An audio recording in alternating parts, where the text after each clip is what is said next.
Bonjour, j'espère que vous allez bien. Les sondages ne s'étaient donc pas trompés. L'extrême droite française arrive en tête du premier tour des élections législatives. Alors, le Rassemblement national n'obtient pas de majorité absolue à ce stade. Mais c'est tout de même un véritable raz-de-marée. Découvrons les résultats avec Barbara Lichtenberg et Nathalie Massard. Il est 20h. Et c'est le Rassemblement national et ses alliés qui arrivent en tête à 34%. 34% pour le Rassemblement national à 20h. Hier soir, les électeurs français ont offert la victoire à l'extrême droite et relégué l'Alliance de gauche et le camp présidentiel en deuxième et troisième position.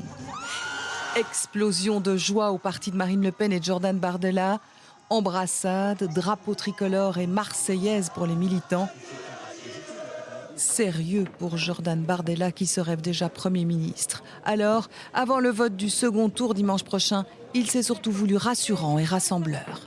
J'entends être un Premier ministre de cohabitation, respectueux de la Constitution et de la fonction du président de la République, mais intransigeant sur la politique que nous mettrons en œuvre au service de la France et au service des Français. Mais pour de nombreux Français aussi, c'est la douche froide. Hier soir, ils étaient des milliers rassemblés au cœur de Paris, choqués, mais prêts à renverser les scores dimanche prochain. Plus que jamais mobilisés, les deux autres grands blocs politiques le restent, notamment l'Alliance de gauche qui envoie une consigne claire aux électeurs. Nulle part, nous ne permettrons au RN de l'emporter, et c'est pourquoi, dans l'hypothèse où il serait arrivé en tête, tandis que nous ne serions qu'en troisième position, nous retirerons notre candidature. Du côté de la majorité présidentielle, avec seulement 21% des voix, c'est la désillusion. Jamais dans notre démocratie, l'Assemblée nationale n'a risqué, comme ce soir, d'être dominée par l'extrême droite. Et donc, notre objectif est clair. Empêcher le Rassemblement national d'avoir une majorité absolue au second tour, de dominer l'Assemblée nationale et donc de gouverner le pays avec le projet funeste qui est le sien. En clair, les candidats du camp présidentiel arrivés en troisième position sont donc appelés à se désister. La semaine s'annonce décisive pour l'avenir de la France. Oui, jetons d'ailleurs un coup d'œil sur les résultats définitifs de ce premier tour. Le Rassemblement national est à 33,14% des suffrages. Nouveau Front populaire, 27,99%. Et nous le voyons, le camp présidentiel pointe à 20,04%. Et je vous propose à présent de retrouver notre correspondante en France. Bonjour Adeline Percept.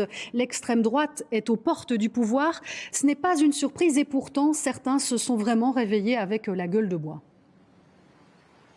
Oui, effectivement, parce que vous savez, ici, ça fait 22 ans, depuis 2002, que les Français vivent avec cette extrême droite qui est au premier plan dans la vie politique. Mais du jour au lendemain, eh bien, le RN, aux portes du pouvoir, ça devient une réalité à la suite d'une campagne qui était inattendue, une campagne express, vraiment qui est passée à la vitesse de l'éclair. Alors l'analyse ce matin, c'est quand même que la gauche qui arrive en deuxième position n'a aucune chance de remporter une majorité absolue à l'issue du deuxième tour, et l'espoir au fond à gauche, c'est simplement d'éviter que le RN ne l'ait la majorité absolue. C'est donc un saut dans l'inconnu pour beaucoup de journaux ce matin. Je vous propose d'écouter la réaction des Français.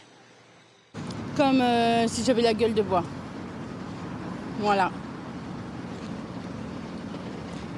Je ne vais pas pleurer, mais voilà. Je suis très déçue. Je ne sais pas comment vous dire. C'est atroce, voir des extrêmes comme ça. C'est le choix de peuple, c'est le choix de nous tous. J'ai fait mon choix. Ce qui arrive, cela ne reflète pas mon choix. Mais vu le taux de participation, on a le gouvernement qu'on mérite. Voilà. Que ce soit l'un ou l'autre, j'ai envie de dire, là, il faut vraiment pouvoir faire des choses et puis il faut voir ce que ça donne. Moi, c'est ça que j'attends, c'est de voir ce que ça donne. Alors Adeline, le second tour dimanche prochain sera déterminant, c'est sûr. En tout cas, le camp présidentiel est vraiment en très mauvaise posture.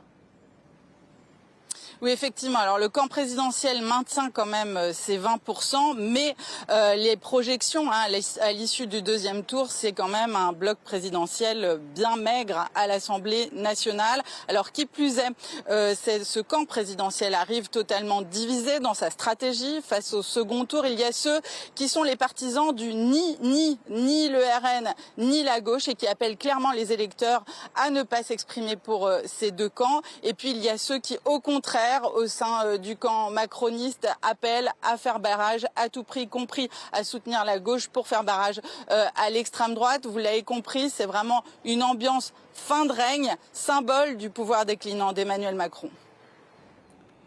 Merci beaucoup Adeline pour cette analyse en direct. Et la soirée électorale a aussi été marquée par un rassemblement place de la République à Paris. Des milliers de personnes se sont réunies pour faire part de leur opposition à l'extrême droite. Gary Wantier et Mathieu Van Winkel étaient sur place. Les résultats sont à peine tombés. Les électeurs de gauche se rassemblent à l'appel du nouveau Front populaire. Courage, jeunes gens. Courage. Galvanisés par les discours et sous les drapeaux, beaucoup de jeunes sous le choc après la victoire du Rassemblement national au premier tour. J'ai beaucoup pleuré. En fait, c'est horrible parce que quand on milite beaucoup, on est vraiment entouré de gens qui militent comme nous et qui ont les mêmes valeurs. Et j'arrivais pas à réaliser à quel point la montée du RN était si grosse en France. Et quand les résultats sont tombés, je suis littéralement tombée des nues parce que c'est hyper violent de se dire qu'un parti qui prône à ce point la haine ait un pourcentage aussi élevé. Ne rien lâcher, tout faire jusque dimanche pour empêcher l'extrême droite d'arriver au pouvoir. La gauche française se montre unifiée et déterminée. Pour la République! C'est invraisemblable ce qui se passe. Monsieur Macron a organisé le chaos en France. Et maintenant, l'alternative, c'est soit la gauche, soit l'extrême droite. On choisit la gauche pour la République, la laïcité, le droit de vivre tous ensemble. Pas de xénophobie, pas d'antisémitisme, voilà, c'est ça. On se rassemble autour de ces valeurs-là, qui sont les valeurs opposées au Front National. Sur la place de la République, résonnait hier soir le cœur d'une nouvelle génération politique qui doit encore se solidifier et grandir.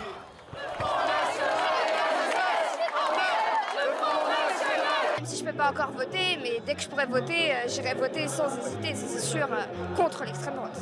Quelques provocations en fin de rassemblement, 2-3 lacrymogènes sont tirés, mais pas de quoi ternir l'ambiance. La bataille ne se jouera pas dans la rue, mais dans les urnes.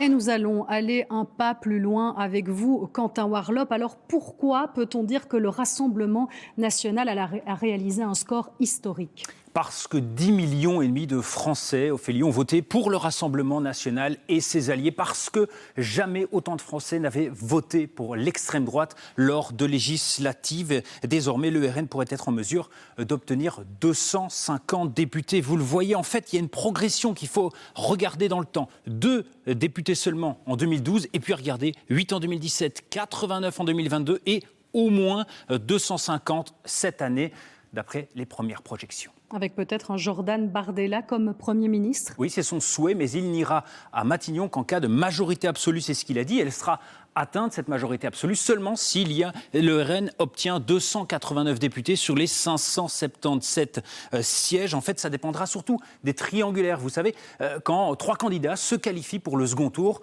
des élections législatives. Ouais, justement, par rapport à ces triangulaires, il y en a plus de 300 possibles cette fois. Oui, et malheur au troisième. On dit souvent que le troisième, c'est la place du mort lors des législatives, parce que le troisième, il pourrait se désister pour laisser la place au premier ou au deuxième. Dans la Somme, par exemple, regardez, François Ruffin était annoncé vainqueur, il finit deuxième, il est battu. Mais la candidate de Renaissance, le parti d'Emmanuel Macron, s'est désistée et appelle donc à voter pour François Ruffin, qui pourrait donc bénéficier de ce qu'on appelle le report de voix pour finalement passer premier la semaine prochaine devant le Rassemblement national. Ça, c'est un pari que beaucoup vont faire, pas certain que ça va réussir, mais ce pari, c'est faire barrage à l'extrême droite pour éviter une majorité absolue. C'est la consigne qui a été donnée, vous l'avez entendu dans le reportage, par notamment le nouveau Front populaire, consigne donnée aussi par Gabriel Attal et le président Emmanuel Macron.